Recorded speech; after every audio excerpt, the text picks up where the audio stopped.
안녕하세요, 병맛입니다. 오늘은 제가 겪은 일을 바탕으로 회사에서 인정받는 방법을 말씀드려 볼게요. 누군가는 이걸 듣고 당연한 거 아니야? 라고 생각하실 수도 있고, 누군가는 아 진짜? 뭐야 저게? 라고 생각하실 수도 있습니다. 하지만 이것이 현실이니 한번 들어주시면 감사하겠습니다. 첫 번째, 내가 한 일에 대해서 표현을 해야 된다. 저는 설비 엔지니어로서 입사를 했고, 제가 하는 일은 설비를 유지보수하면서 생산, 품질, 안전, 보안 등등에 신경을 쓰면서 설비를 가동하는 게 저의 임무였습니다.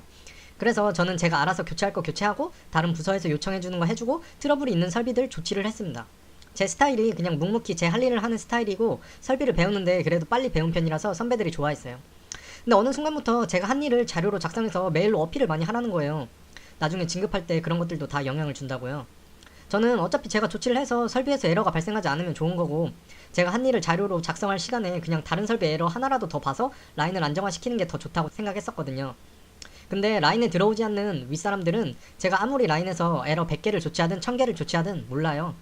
위로 갈수록 모든 걸 데이터로 보기 때문에 쥐도 새도 모르게 혼자 라인에서 에러 100개 조치한 사람하고, 고질 에러 같은 거 10개 조치하고 어떻게 조치해서 얼마만큼의 에러가 줄었는지 자료를 작성해서 윗사람한테 메일로 보고하는 사람하고 비교를 하면, 윗사람 입장에서는 자료 작성해서 10건 조치한 사람이 더 일을 많이 한 것처럼 보여요.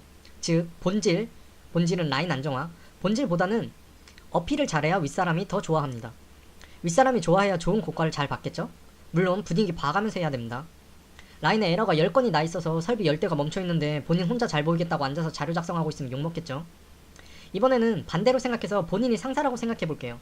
본인 위에 상사도 있을 텐데, 아래에서 어떤 일을 어떻게 해서 어떻게 성과를 냈는지 보고를 하면, 그걸 가지고 본인도 본인의 상사한테 저희는 이런 활동을 통해 이런 성과를 내고 있습니다 라고 어필을 할 수 있잖아요.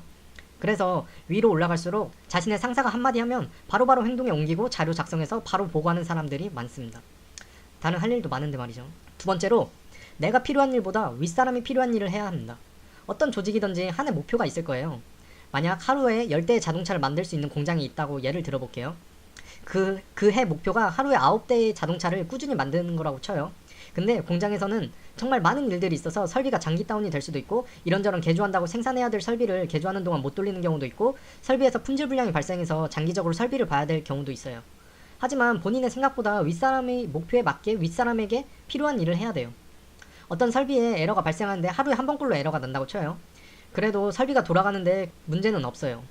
그런데 저는 엔지니어로서 봤을 때 부품 하나를 교체하면 저 에러를 완전히 클리어할 수 있을 것 같아요. 근데 그 부품을 교체하는데 어렵기도 하고, 교체하는데 하루 정도가 소요된다고 쳐요.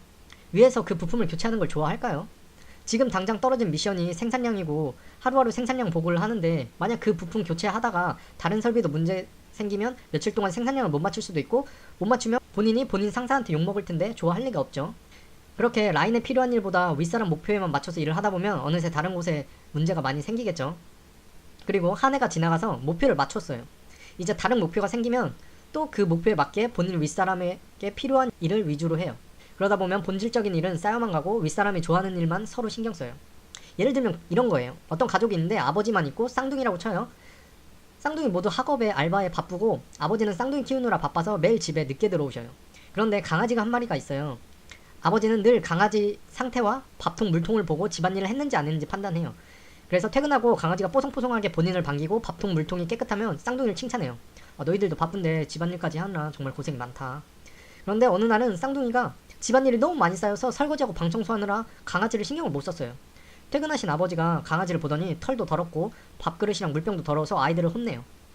그럼 그 다음부터 아이들은 아무리 집에 설거지가 쌓이고 먼지가 쌓이고 곰팡이가 생기고 에어컨 필터 교체하라고 알람이 울려도 아버지가 올 시간이면 무조건 강아지부터 신경을 쓰는 거예요. 그러면 아버지한테는 인정을 받더라도 집안 꼴은 말이 아니겠죠. 제가 있던 라인이 그랬어요.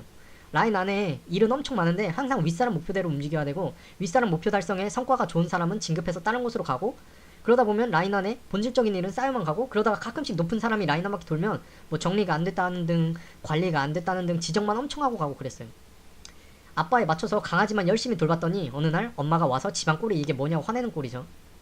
그래도 회사에서 잘 나가고 싶으면 언제든지 윗사람이 원하는 일을 해야 됩니다.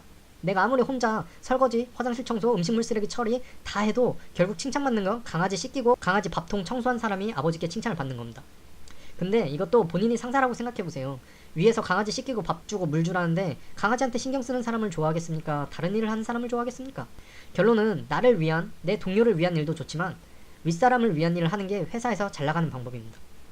누구든 윗사람 비유 맞추기 좋아하는 사람 없을 거예요. 잘 나가는 사람들도 항상 윗사람이 지시한 거에 대해서 불만이 많아요. 하지만 어떻게 하겠습니까? 살아남으려면 말 잘 들어야죠. 아, 또 쓰다 보니 약간 비꼬는 것처럼 썼는데 비꼬는 게 아니라 현실입니다. 저 또한 열심히 어필하고 윗사람의 성과를 위해서 열심히 일했고요. 무슨 일이든지 적당히가 어려운 것 같습니다. 너무 윗사람만 위해 일을 하면 주변 동료들한테 미움을 받을 거고, 너무 본인과 동료들을 위한 일만 하면 윗사람한테 존재감이 없을 거예요. 구독자분들은 적당히 한쪽으로 너무 치우치지 말고 밸런스 잘 맞추셔서 슬기로운 회사 생활하길 바라겠습니다. 이상입니다.